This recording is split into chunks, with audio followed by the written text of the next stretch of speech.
28 एक तो पास पेपर का डिस्कशन, एक ही क्वेश्चन था हमारा असाइनमेंट में, उसको डिस्कशन करेंगे। फिर उसके बाद डायरेक्टर्स से रिलेटेड कंसेप्ट्स को मजीद आगे लेके चलेंगे। मीटिंग ऑफ डायरेक्टर्स, ये कंसेप्ट आज हमने कंक्लूड करना है, कल स्टार्ट किया था, इसमें हमने कोरम की बात की थी। फिर इंडेमनिफिकेशन फॉर नेग्लिजेंस, ये कंसेप्ट किसी हद तक हमने डिस्कस कर लिया है कल से पहले वाले लेक्चर में। और नॉन एग्जीक्यूटिव डायरेक्टर, ये हम आज के लेक्चर में एक कंसेप्ट डिस्कस करने जा रहे हैं। नॉन एग्जीक्यूटिव डायरेक्टर क्या होता है, आज के प्लान में शामिल है नॉन एग्जीक्यूटिव डायरेक्टर। हाँ जी, लर्निंग ऑब्जेक्टिव 9 है, 9 दिखाए लर्निंग ऑब्जेक्टिव, कितना को पढ़ाना है आपको। नॉन एग्जीक्यूटिव डायरेक्टर और प्रोटेक्शन है, ठीक।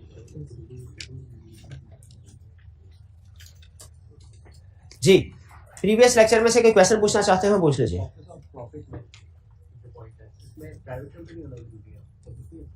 देखिए, लॉ ने जो टाइप ऑफ कंपनी मेंशन कर दी ना, वो ही होना जरूरी है। उसके अलावा कोई दूसरी टाइप ऑफ कंपनी है तो वो उस पर वो रूल अप्लाई नहीं होगा। किसी कंसेप्ट में अगर लॉ ने कह दिया प्राइवेट कंपनी, तो इसका मतलब क्या है, वो कंसेप्ट सिर्फ प्राइवेट कंपनी के लिए है, पब्लिक कंपनी के लिए नहीं।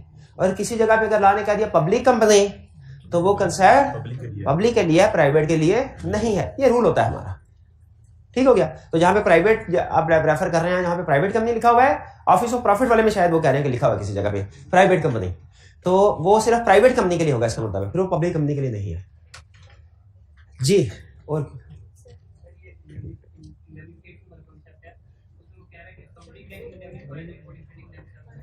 इंडेमनिफिकेशन तो अभी आज पढ़ाना है। हाँ जी, ये इंडेमनिफिकेशन है, ठीक है। वो बेसिक डिस्कशन की थी, लेकिन कंसेप्ट आज पढ़ाना है। और भी क्वेश्चन, आपके क्वेश्चन इधर से।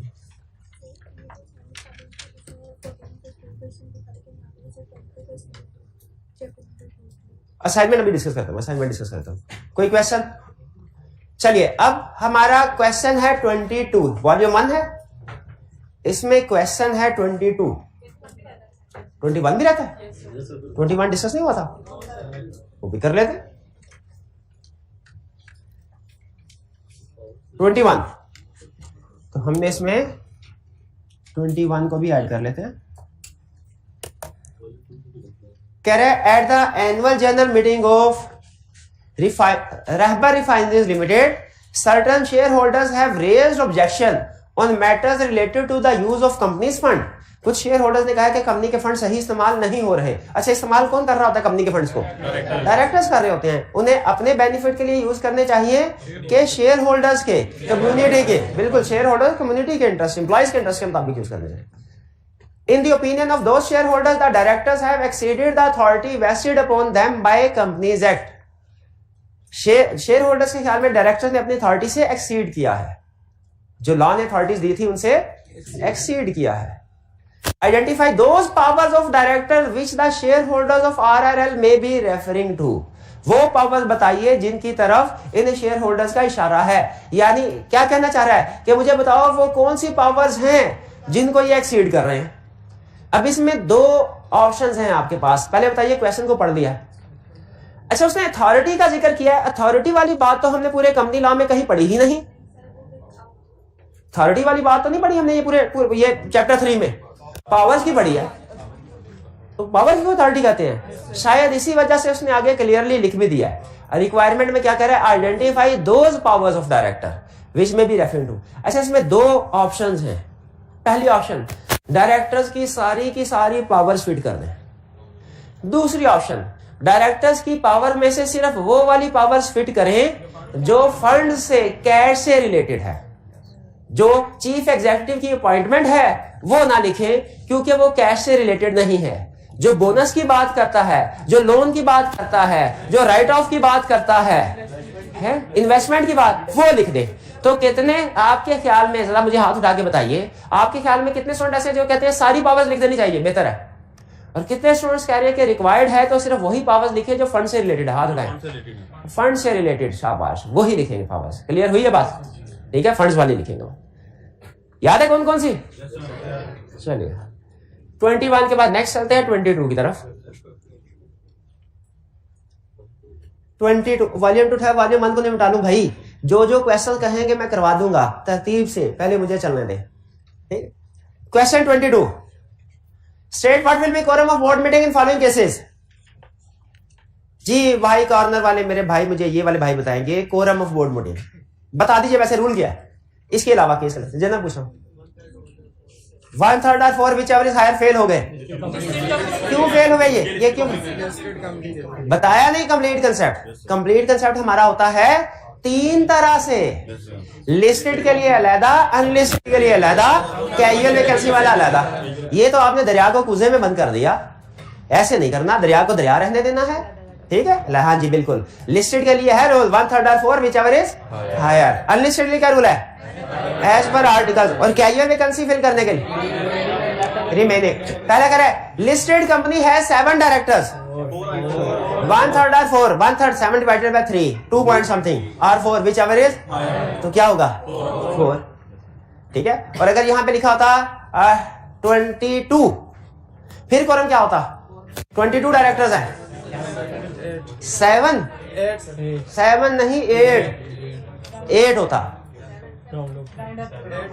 7 नहीं होता, 22 डायरेक्टर्स होते तो 1/3 बनता 7.33।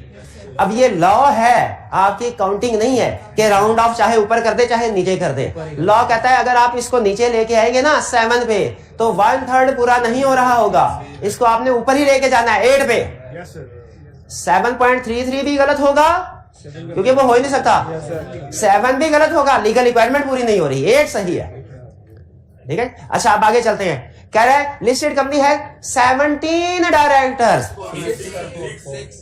6 हाँ शाबाश 6 आएगा बिल्कुल ठीक। लिस्टेड कंपनी है 7 directors, unfortunately 4 directors died in A car accident.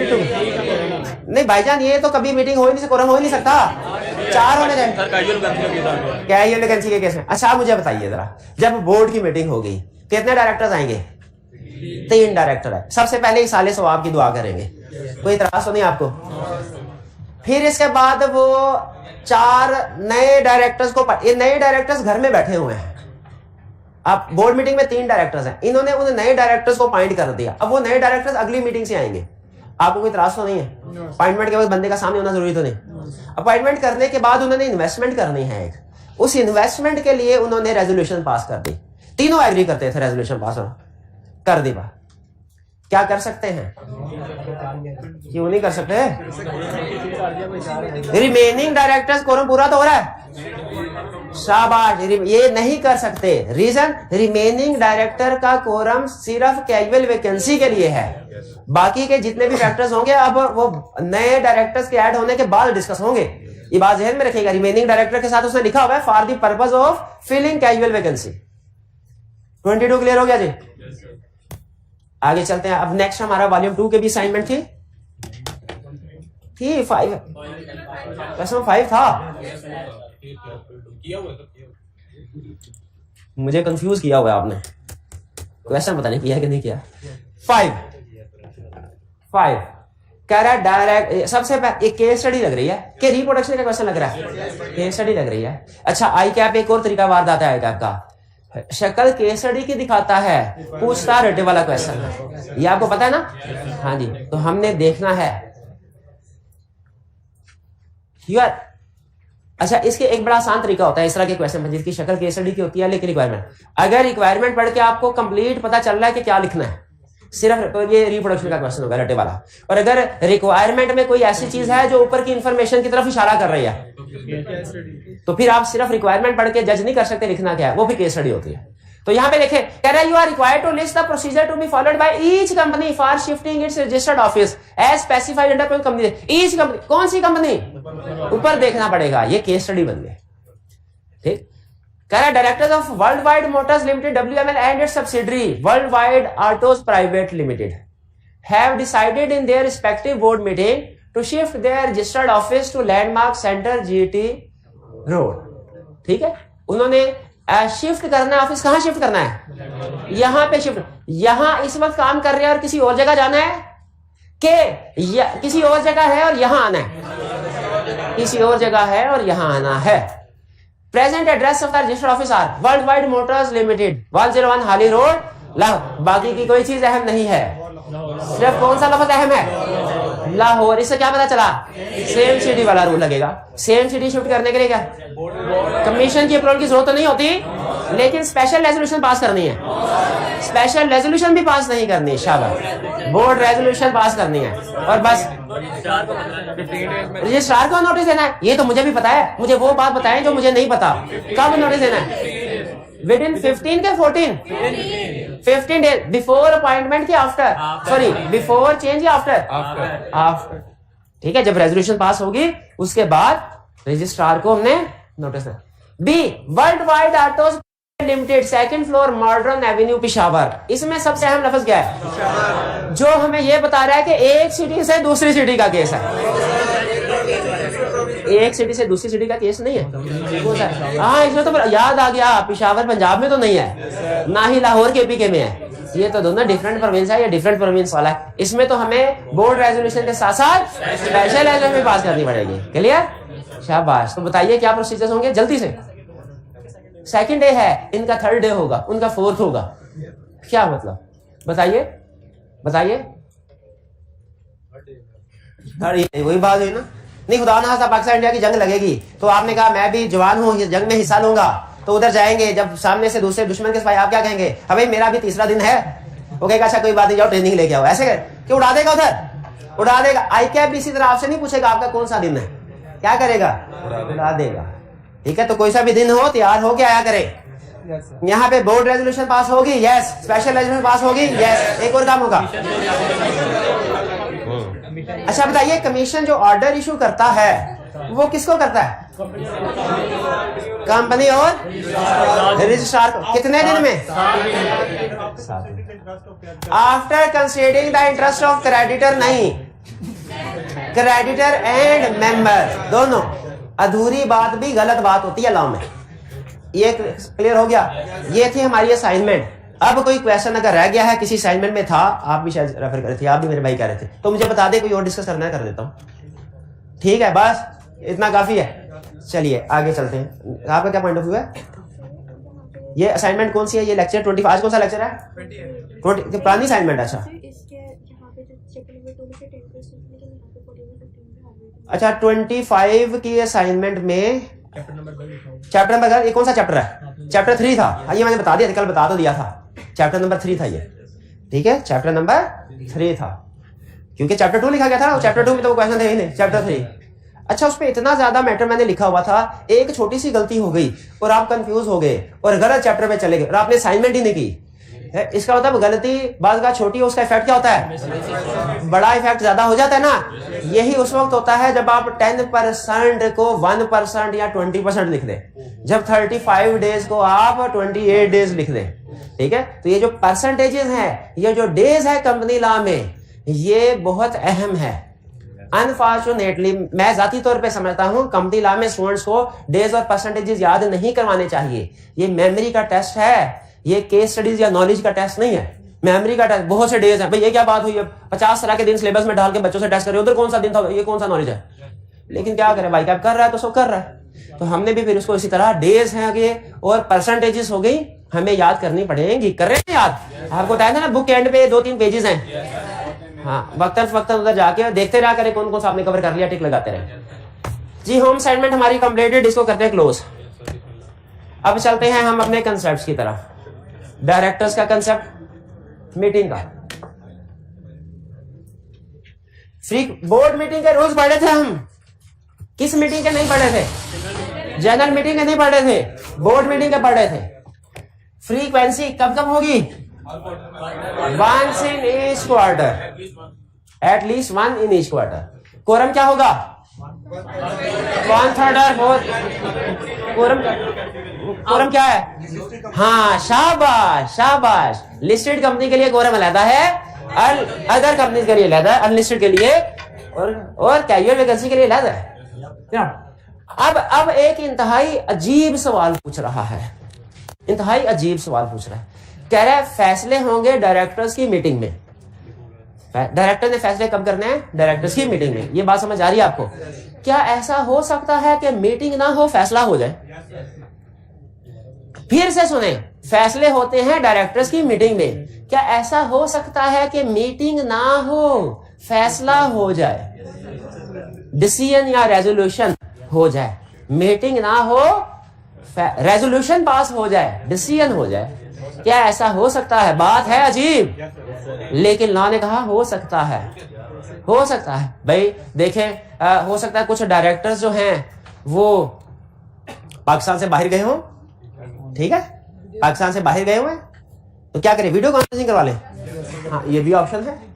लेकिन मीटिंग के लिए प्रॉपर अरेंजमेंट करनी पड़ेगी, जूम मीटिंग करवा लें, उसके लिए भी जूम मीटिंग का लाइसेंस बाय करना पड़ेगा, लाइसेंस बाय करना पड़ेगा। तो 40 मिनट तक चलती है, उसके बाद बंद। डायरेक्टर्स की मीटिंग 5-10 मिनट की थोड़ी होगी, ठीक है, ये कितने मिनट की होगी, हाँ उस मैटर पे डिपेंड करता है कितने मैटर डिस्कस है। क्या सवाल अगर एग्जाम में कह दे कि मीटिंग के बगैर रेजोल्यूशन पास करके दिखाओ, हो सकता है? इसका जवाब है हो सकता है, हो सकता है। इसको हम कहते हैं रेजोल्यूशन थ्रू मीटिंग, नहीं कहते इसको, इसे क्या कहते हैं? Resolution through circulation. Resolution through, क्या लाजमी है जब कभी रेजोल्यूशन होगी थ्रू मीटिंग ही होगी, कि थ्रू सर्कुलेशन भी हो सकती है? थ्रू सर्कुलेशन भी हो सकती है। थ्रू सर्कुलेशन कंसेप्ट समझने होता क्या? पहले कंसेप्ट समझने, फिर वो जो लंबी चौड़ी बातें करता है वो देख लेंगे। कंसेप्ट ये है, सम टाइम कोई एक मैटर आता है जिसके ऊपर बोर्ड ऑफ डायरेक्टर्स की अप्रूवल लेनी होती है। कोई 10-12 मैटर्स होना तो प्रैक्टिकली फिर मीटिंग करवा ली जाती है, फिर मीटिंग ही बेहतर होती है। लेकिन कोई एक आधा मैटर होना जिसके ऊपर फौरी तौर पे एक्शन लेने की जरूरत है, तो फिर मीटिंग की जो फॉर्मेलिटीज है वो उनको बाईपास कर, उस वक्त क्विक डिसीजन करना होता है। तो लॉ ने उसका रास्ता ये दिया हुआ है, आपके पास सारे डायरेक्टर्स के ईमेल हैं। पुराने जमाने में एड्रेस होते थे तो हम पोस्ट ऑफिस के जरिए से लेटर भेज देते थे, लेकिन अब चूंकि आपको पता है वो कम ईमेल के जरिए से आपके पास आपने कम्युनिकेट करना है, जो भी मैटर है सेंड कर देना है सारे डायरेक्टर्स को, और साथ में एक फॉर्म लिख देना है जिसमें लिखा होगा वोट यस वोट नो।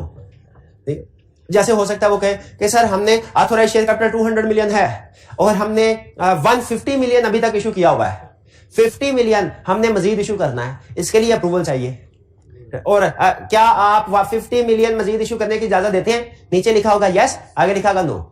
अच्छा, एहतियातन इसके इस रेजोल्यूशन के साथ ना उन्होंने कोई डॉक्यूमेंट साथ में वर्किंग पेपर अटैच कर दिए होंगे कि मेमोरेंडम की कॉपी जिससे पता चल जाए कि ऑथोराइज 200 मिलियन है वाकई, और फाइनेंशियल स्टेटमेंट की कॉपी जिससे पता चल जाए कि इशूड वाकई 150 मिलियन है, ठीक है। साथ रेजोल्यूशन के साथ वर्किंग पेपर अटैच कर दिए जाएंगे, और मेरा ख्याल है सिर्फ उन डायरेक्टर्स को ईमेल भेजी जाएगी जिनके बारे में हमें पहले से अंदाजा हो ये यस ही करेंगे।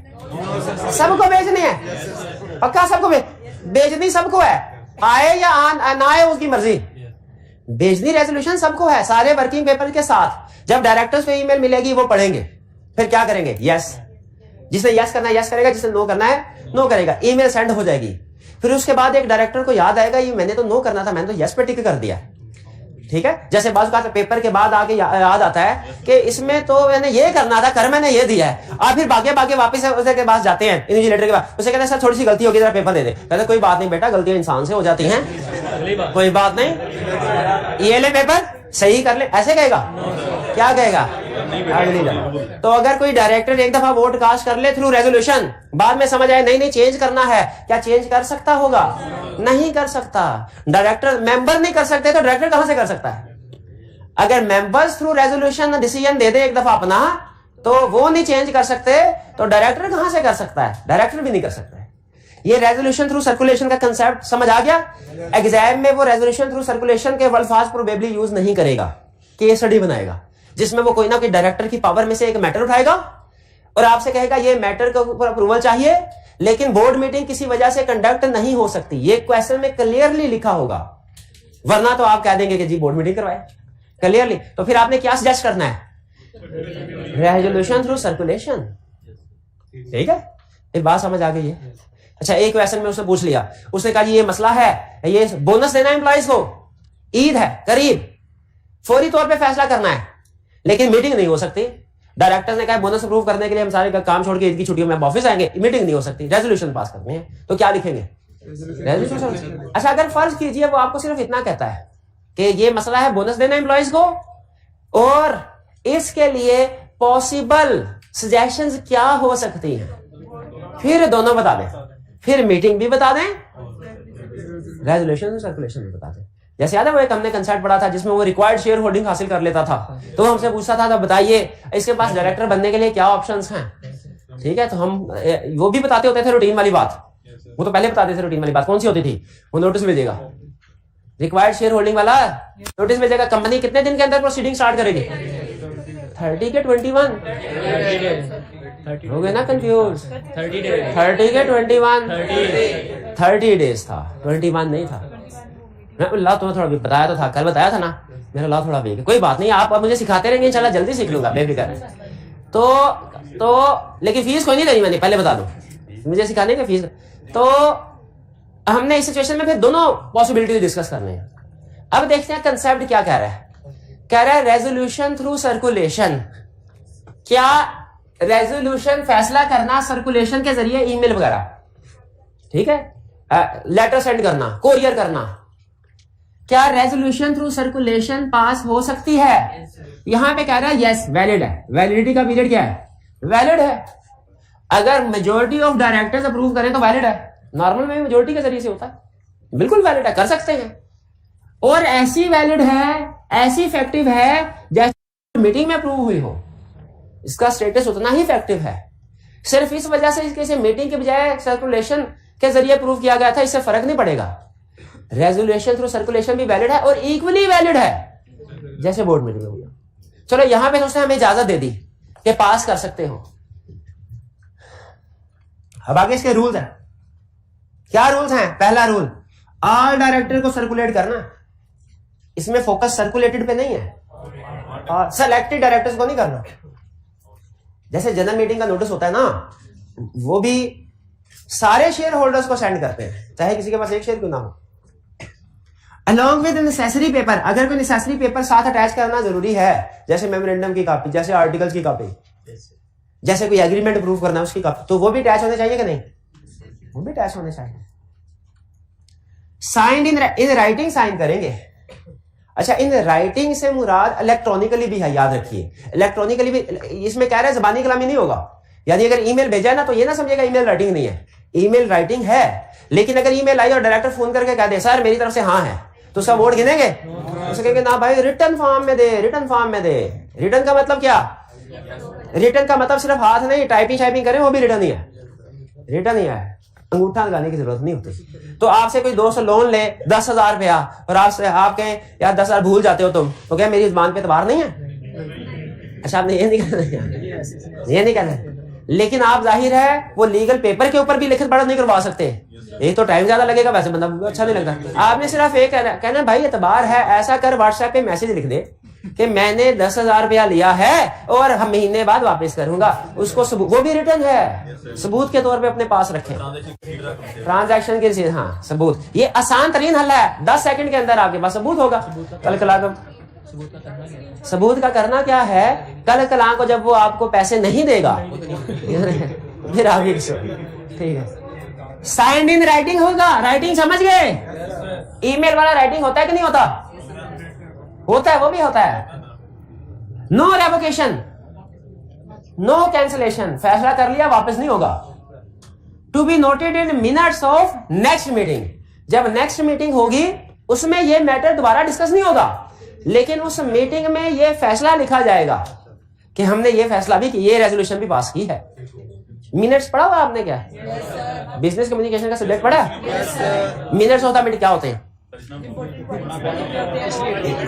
मिनट जैसे होता है लेक्चर, और लेक्चर के जो नोट्स आप बनाते हैं, लेक्चर पूरा, नोट्स उसमें की पॉइंट्स, उसी तरह मीटिंग में, मीटिंग पूरी सारी मीटिंग की ऑफिशियल रिकॉर्ड गैस कीजिए क्या होता है।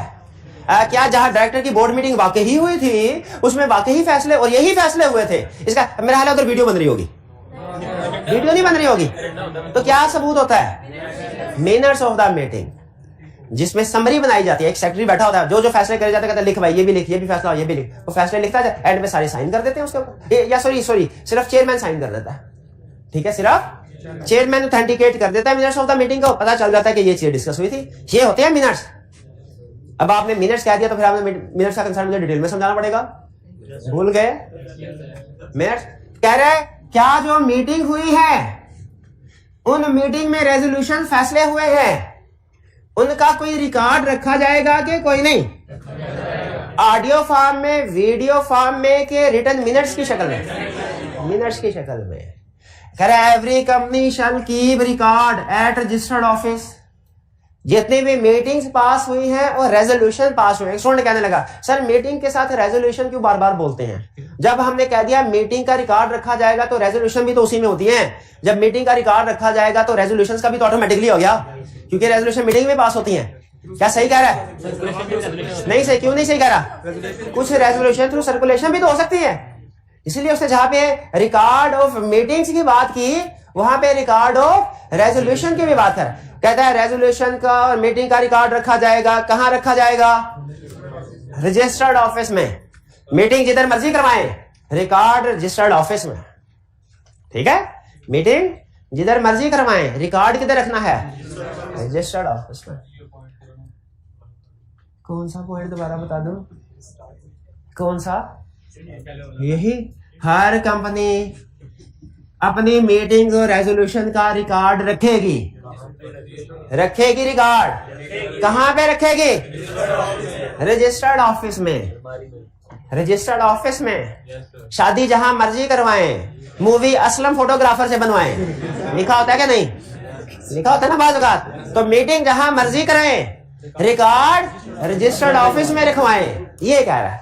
ठीक है, अच्छा कैसे पता चलेगा कि ये मिनट्स ठीक है कि गलत है? हो सकता है बनाने वाले ने अपनी मर्जी से 2 रेजोल्यूशन ऐड कर दे। चेयरमैन साइन करेगा, इसका मतलब है जहां मीटिंग होती है वहां का चेयरमैन भी होता है। चेयरमैन भी होता है। ठीक है, अच्छा बताइए minutes of the meeting and resolution record रखा जाएगा? कहां रखा जाएगा? कितने अरसे के लिए? It depends. It depends. अगर तो है वो फिजिकल फॉर्म में, अगर तो है वो फिजिकल फॉर्म में तो वो 10 साल तक रखना है। अगर है इलेक्ट्रॉनिकली तो वो परमानेंट हमेशा ता क़यामत रखना है, यानी जब तक कंपनी है, जब तक कंपनी में क़यामत नहीं आती। शाबाश। तो फिजिकली रिकॉर्ड करा 10 साल और इलेक्ट्रॉनिकली फिजिकली फर्क पता ना? हाँ जी, शाबाश। अच्छा अब आई क्या, आपका जो एडमिट कार्ड भेजता है वो इलेक्ट्रॉनिकली भेजता है कि फिजिकली? क्या दोनों? हमारे जमाने में फिजिकली भेजता था, हाँ अब इलेक्ट्रॉनिकली। ठीक है ठीक है ठीक, समझ गया। अच्छा अगर ये जो मीटिंग हुई है इसके मिनट्स बना के हर डायरेक्टर को भेजने चाहिए? मीटिंग के डायरेक्टर को भेजने चाहिए? भेजने चाहिए। कितने अरसे में? Within 14 days of meeting. ठीक है, अच्छा अब ये मैं ना कुछ सोच रहा हूं, ये आपके लिए नहीं है, आपने इसको इग्नोर कर देना। ये बोर्ड मीटिंग है, डायरेक्टर की मीटिंग। अगर डायरेक्टर्स की मीटिंग है तो कोई जनरल मीटिंग शेयर होल्डर्स की भी होती होगी। Board meeting through resolution circulation के जरिए रेजोल्यूशन पास हो सकती है। डायरेक्टर किसी रेजोल्यूशन को थ्रू सर्कुलेशन पास कर सकते हैं। ये ऑप्शन शेयर होल्डर के पास भी तो होनी चाहिए। क्या मेरे दिल में सवाल आ रहा है, क्या शेयर होल्डर भी रेजोल्यूशन थ्रू सर्कुलेशन पास कर सकते हैं? मेरा ख्याल होना तो चाहिए, है कि नहीं पता नहीं है मुझे। अच्छा अगर उनकी मीटिंग, डायरेक्टर्स की मीटिंग के मिनट्स बनते हैं रिकॉर्ड के लिए, शेयर होल्डर की मीटिंग के मिनट्स भी बनते होंगे? बनने तो चाहिए रिकॉर्ड के लिए। अच्छा उनके मिनट्स, डायरेक्टर्स की मीटिंग होती है ना, उसके मिनट्स सारे डायरेक्टर्स को विद इन 14 डेज दे दिए जाते हैं, सेंड कर दिए जाते हैं। शेयर होल्डर की मीटिंग के मिनट्स भी क्या भेज देने चाहिए? नहीं नहीं नहीं, नहीं वो तो शेयर डायरेक्टर तो चंद एक होते हैं, शेयर होल्डर तो हजारों हो सकते हैं, पढ़े लिखे भी नहीं होते कई। तो अगर वो कहें कि हम पढ़े लिखे हैं तो फिर उनको भेज देने चाहिए, वरना खुद से नहीं भेजने चाहिए, मुझे लग रहा है ऐसे। अच्छा बोर्ड मीटिंग के जो मिनट्स होते हैं इनको बना के रजिस्टर्ड ऑफिस में रखा, तो वो भी रजिस्टर्ड ऑफिस में होगा। कंपनी के हर रिकॉर्ड में रखा होता है रजिस्टर्ड ऑफिस में। अच्छा लेकिन कितने अरसे तक? अगर फिजिकली है, इलेक्ट्रॉनिकली तो परमानेंटली कर लेना। आजकल इलेक्ट्रॉनिक अपने आप को ईमेल कर दे बस, उसके बाद अकाउंट आपका ब्लॉक ना हो। ठीक है, आप 50 साल तक भी अगर ईमेल को डिलीट नहीं करेंगे वो उधर ही पड़ी रहेगी। इलेक्ट्रॉनिकली तो परमानेंट, फिजिकली कितना होगा? क्या 10 साल तक या उससे ज्यादा? 20 साल तक ज्यादा होने चाहिए। भाई ज्यादा क्यों होने चाहिए? अच्छा ज्यादा इसलिए होने चाहिए, बोर्ड मीटिंग शुरू होता है बी से, जनरल मीटिंग शुरू होता है जी से, तो एबीसी में पहले बी और बाद में जी आता है। तो इसीलिए बोर्ड मीटिंग के लिए 10 साल, 10 पहले आता है, 20 बाद में। तो जनरल मीटिंग का जो मिनट्स होंगे, हो ना हो मुझे लगता है 20 साल होंगे, पक्का नहीं है, पक्का नहीं है। ये तो जब जाएंगे जनरल मीटिंग के कंसेप्ट की तरफ तब पढ़ेंगे। तो मुझे ये बताइए, क्या रेजोल्यूशन थ्रू सर्कुलेशन का कंसेप्ट हो गया? अच्छा, अगर फर्ज कीजिए अगर ये कंसेप्ट जनरल मीटिंग में भी है तो बताए रूल्स यही होंगे तकरीबन के मुख्तलिफ होंगे, तकरीबन यही होंगे, ठीक है। क्या उनका भी रिकॉर्ड रखा जाएगा? इसमें कुछ जो थोड़ा बहुत 10-20 का फर्क होगा देख लेंगे तब। ये है हमारा बोर्ड मीटिंग का कंसेप्ट, ये भी हो गया कंप्लीट। कोई प्रॉब्लम है तो जल्दी से पूछ लें। फिजिकली इलेक्ट्रॉनिकली सेम रिकॉर्ड ऐसे ना करें, फिजिकली कुछ और इलेक्ट्रॉनिक ऐसे थोड़ी होगा। हाँ ना, हाँ नहीं सेम रखा जाएगा। हाँ जी, दोनों मेंटेन करने हैं, फिजिकली भी मेंटेन करना है, इलेक्ट्रॉनिकली भी, दोनों ऑप्शन नहीं है, दोनों रिक्वायर्ड हैं, फिजिकली भी रिक्वायर्ड हैं और इलेक्ट्रॉनिकली भी रिक्वायर्ड है।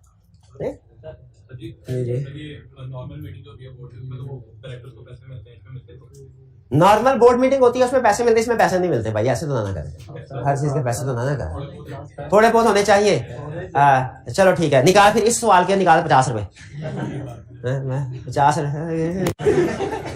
भाई, आपके 50 इकट्ठे हो गए तो ही मैं अमीर बनूंगा ना। निकाल नहीं होने कहे सर, एक दफा पैसे दे तो दिया, फीस लेते रही है, एक दफा लूट तो लिया, हमें हर रोज थोड़ी लूटेंगे हैं, तो बट ठीक है, सही है, एक दफा लूट तो काफी है, बट ठीक है, बार बार थोड़ी, ऐसे तो ना करें। तो इसके पैसे नहीं, रेजोल्यूशन थ्रू सर्कुलेशन के पैसे डायरेक्टर्स को नहीं मिलने, लॉ ने कहीं नहीं लिखा हुआ पैसे मिलने। कंपनी देना चाहे तो अपने आर्टिकल में लिख के दे सकती है, लॉ ने कहा हुआ नहीं मिलने।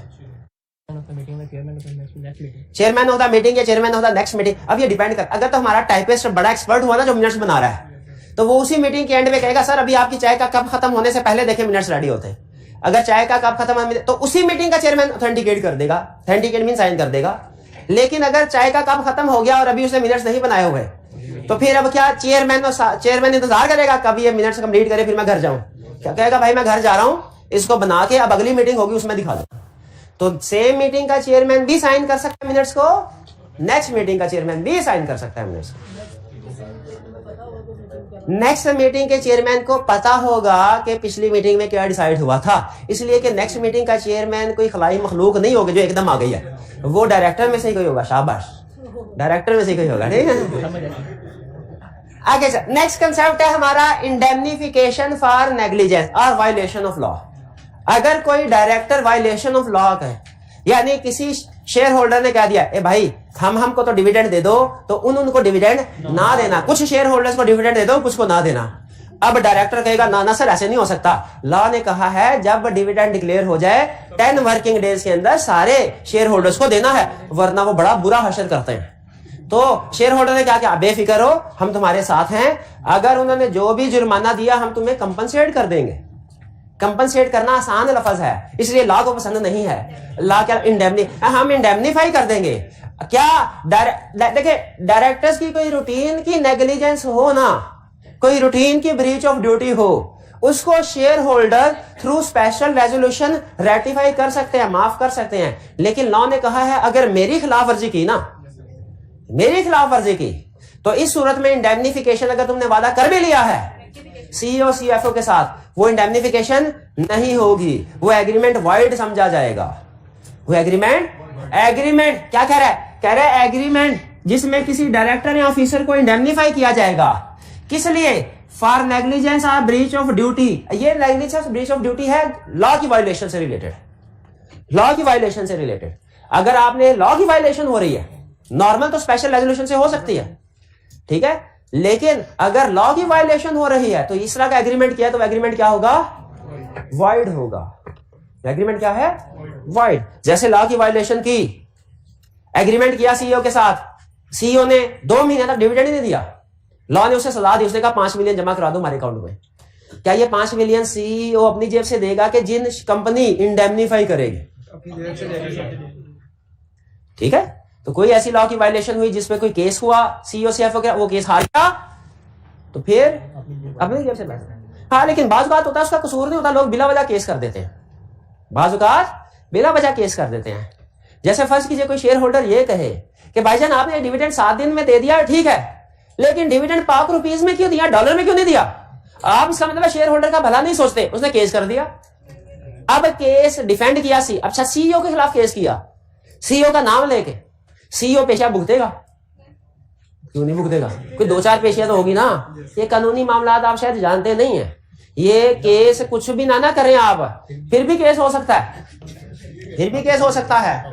ए भाई जान, ये अब ये देखिएगा, ये एक लॉयर ने मुझे बताया, ये स्टूडेंट मैं ऐसे किया है ना, इस बात में भी ये अगर चाहे मेरे खिलाफ केस कर सकते हैं, मेरे खिलाफ केस, तो मैं इनको दहशत ज़दा करने की नहीं की क्या, दहशत ज़दा करने की कोशिश की क्या नहीं की, मेरा केस कर सकते, तो केस बड़ी वो कोई प्रॉब्लम नहीं है, 2-4 केस। अच्छा फिर उसके बाद क्या करेंगे?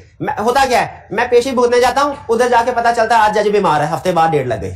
अगले हफ्ते गया, उधर पता चला इन्होंने कहा कि सर आज मेरी तबीयत खराब है, अगली भी किसी को तंग करना हो ना तो ये हरबे होते हैं, तो वो हाँ पेशी ऐसी होती है ना, पेशी पे पेशी चलती जाती है, और वकील भी खुश होते हैं, वो भी कहते हैं हाँ खर्चा मिलता रहता है। तो इसीलिए अच्छा फर्ज कीजिए सीईओ ने पेशियां भुगती, पैसे लेकिन क्लियर हो गया, क्या इसके पैसे, इस केस पे जितने सीईओ के पैसे लगे कंपनी को ये इंडेमनीफाई करना चाहिए कि नहीं? इसकी रीजन ला बड़ी अच्छी देता है, कहता है वो इस वजह से कि ये कंपनी का केस था, उसका जाती मैटर नहीं था, और इसमें वो बेकसूर साबित हुआ है, कसूरवार नहीं।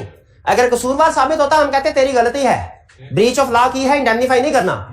लेकिन एक तो मैटर कंपनी का था और दूसरा बेकसूर साबित हुआ, बेकसूर साबित हो गया ना, तो इसका मतलब है ना तो कोई ब्रीच ऑफ ड्यूटी है ना कोई वायलेशन ऑफ लॉ, फिर इंडेमनीफाई कर सकते हैं। क्लियर? तो किस केस में इंडेमनीफाई नहीं कर सकते डायरेक्टर को, किस में कर सकते हैं, समझ आ गई? अगर वायलेशन ऑफ लॉ हुई जिसमें वो कसूरवार ठहरा, इंडेमनिफिकेशन नहीं कर सकते। एग्रीमेंट अगर ऑलरेडी किया हुआ है तो वाइड। लेकिन अगर वो बेकसूर साबित होता है, केस हुआ जरूर, इल्जाम जरूर लगा नेग्लिजेंस का, ब्रीच ऑफ ड्यूटी का, वायलेशन ऑफ लॉ का इल्जाम जरूर लगा, लेकिन बेकसूर सा, तो फिर इंडेमनीफाई कर सकते हैं कि नहीं? बिल्कुल कर सकते हैं। क्लियर हो गई ये बात? अब आगे चलते हैं। टाइम ना 3 मिनट है और 2 मिनट का कंसेप्ट। अच्छा चले ऐसा करते हैं फिर 1 मिनट का तो बढ़ाने दें। डायरेक्टर की टाइप्स, ये नहीं बढ़ा जी, डायरेक्टर्स की टाइप्स, एक होता है डायरेक्टर। अच्छा ये ना आई क्या आपको पता है, कोई कंसेप्ट फिट कर देता फटाफट, लेकिन उस्ताद ने समझाना होता है सारी उसकी बैकग्राउंड, पीछे हिस्ट्री सारी क्या जन्म कुंडली के साथ, तो ये एक्सप्लेन कर रहा हूं लिंकिंग के साथ। इस डायग्राम को आपने ध्यान में रखना है, इसको चाहे भूल जाएं, इसको बताने में 4-5 मिनट लगते, तो आप कह रहे हैं नहीं पढ़ना, तो ठीक है नहीं पढ़ना, कोई बात नहीं, कभी आपकी कभी मेरी, ऐसे होगा ना, ऐसे चलेगा ना काम, कभी आप मेरी मानेंगे कभी मैं आपसे मनवाऊंगा, ऐसे ही काम चलेगा। तो अब डायरेक्टर की टाइप्स, पहला डायरेक्टर है रेगुलर, यानी रेगुलर जो शेयर होल्डर होता है, जो शेयर होल्डर लिखो क्या मेंबर लिखो, तो जो शेयर होल्डर है या मेंबर है, ठीक है, ये तो रेगुलर डायरेक्टर होता है ना, ये तो वो डायरेक्टर है जिसका हक है डायरेक्टर बनना। अच्छा क्या कोई ऐसा भी डायरेक्टर हो सकता है जो शेयर होल्डर ना हो? हो सकता है ना, वो चीफ एग्जीक्यूटिव और एग्जीक्यूटिव डायरेक्टर। अच्छा अजीब बात है, चीफ एग्जीक्यूटिव में भी लफ्ज एग्जीक्यूटिव आता है और एग्जीक्यूटिव डायरेक्टर में भी लफ्ज एग्जीक्यूटिव आता है, और नॉमिनी डायरेक्टर अगर क्रेडिटर ने किया पॉइंट उसमें भी एग्जीक्यूटिव नहीं आता, और अगर फेडरल गवर्नमेंट ने या बॉडी कॉर्पोरेट उसमें भी एग्जीक्यूटिव नहीं आता। इसका मतलब यह हुआ जो डायरेक्टर शेयर होल्डर नहीं है उनकी 2 टाइप्स हैं। इसका मतलब क्या हुआ, जो डायरेक्टर शेयर होल्डर नहीं है, याद है 4 एक्सेप्शन, जो शेयर होल्डर नहीं है उनकी 2 टाइप्स हैं, एक एग्जीक्यूटिव डायरेक्टर, एक non executive director. Executive director कौन है? जो फुल टाइम बेसिस पे कंपनी के एम्प्लॉय हैं, मैनेजमेंट में इन्वॉल्व हैं, जैसे चीफ एग्जीक्यूटिव, जैसे full time employ of the company, वो क्या है? Executive director. Share holder regular director नहीं है, शेयर होल्डर नहीं है, लेकिन एग्जीक्यूटिव डायरेक्टर है, समझ आ रही बात? और एक है non executive director. Non executive director वो जो नॉमिनी वाले थे, वो इसकी एग्जांपल है। क्लियर हो गया? तो डायरेक्टर की कितनी टाइप्स आपने कहा, मेंबर रेगुलर यानी वो जो शेयर होल्डर है, और दूसरा एग्जीक्यूटिव, तीसरा नॉन एग्जीक्यूटिव। क्लियर हो गया? अच्छा आपसे एक सवाल पूछता हूं, इन तीनों आपने कोई फैसला करवाना हो, किस डायरेक्टर का पॉइंट ऑफ व्यू इन तीनों के केस में सबसे ज्यादा न्यूट्रल होगा? न्यूट्रल है, ये तो अपना ये तो देखेंगे भाई नफा नुकसान क्या है, ठीक है? एग्जीक्यूटिव भी ये भी अपना इंटरेस्ट देखेंगे, ये भी अपना इंटरेस्ट देखेंगे। नॉन एग्जीक्यूटिव अपना इंटरेस्ट देखेगा या नहीं, ये आपने आज सोचना है, डिपेंड करता होगा। शाबाश। लेकिन किस केस में सोचेगा, किस में नहीं। चलिए, तो लेकिन कम से कम 3 टाइप्स में रखनी है। डायरेक्टर्स की कितनी टाइप्स है? एक रेगुलर यानी शेयर होल्डर, और दूसरा एग्जीक्यूटिव, और तीसरा नॉन एग्जीक्यूटिव। एग्जीक्यूटिव और रेगुलर इंडिपेंडेंट नहीं हो सकते। नॉन एग्जीक्यूटिव इंडिपेंडेंट हो सकता है कि नहीं, ये मेरा सवाल है आपसे। कब हो सकता है, कब नहीं, ये आपने मिसाल देनी है मुझे, ये कल। ठीक है जी। अगर तो उसका डायरेक्टली इनडायरेक्टली कोई ना कोई कंपनी के साथ करीब का रिश्ता नहीं दूर का रिश्ता है, तो फिर नॉट इंडिपेंडेंट है। और अगर उसका ना करीब का रिश्ता है ना दूर का, फिर वो इंडिपेंडेंट है। आखिरी सवाल, ये जो क्रेडिटर या फेडरल गवर्नमेंट की तरफ से रिप्रेजेंट किया जाता है डायरेक्टर को, ठीक है, ये नॉन एग्जीक्यूटिव है, क्या इंडिपेंडेंट है? इंडिपेंडेंट नहीं है, क्योंकि उसने जिसके बिहाफ पे आया है उसका इंटरेस्ट वाच करना है। IMF अगर किसी को स्टेट बैंक का गवर्नर बना के भेजे तो इंडिपेंडेंट थोड़ी होगा। इंडिपेंडेंट तो होगा कि रैंडमली कहीं से सेलेक्ट कर लिया पढ़ा लिखा किसी बंदे को, तो वो इंडिपेंडेंट नहीं है, नॉन एग्जीक्यूटिव।